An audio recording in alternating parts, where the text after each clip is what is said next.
আমরা চলে আসলাম এলিমার্টে।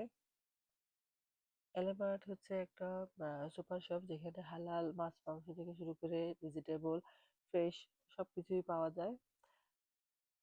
তো চলেন আপনাদের সাথে শেয়ার করব যে ইউএসএ তে আমরা কোথা থেকে ফ্রেশ মাছ মাংস কিনে থাকি। এই ফিশগুলো আমি প্রায় নিয়ে থাকি।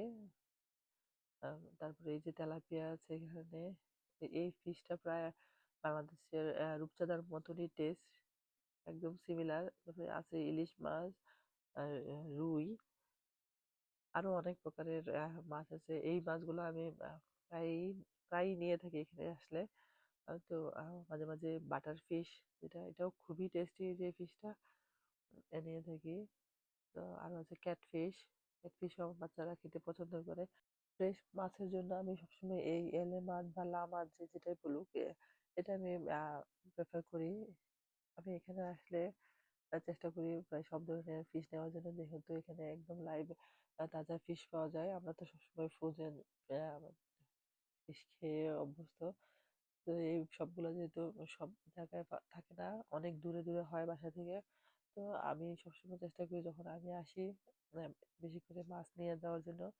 তো এই মাছগুলো আমি আমার বাচ্চারাও খেতে পছন্দ করে। ওরা এখান থেকে নিয়ে গেলে ওরা খুব ভালোভাবে ধুয়ে ক্লিন করে কাটা ইয়ে করে সব ভালোভাবে পরিষ্কার করে দিয়ে থাকে। মানে তো আপনি যে যেরকম ভাবে মানে কাটতে চায়, আহ, যে যে সাইজের চায় সেই সাইজেরই ওরা কেটে ধুয়ে পরিষ্কার করে দিয়ে থাকে।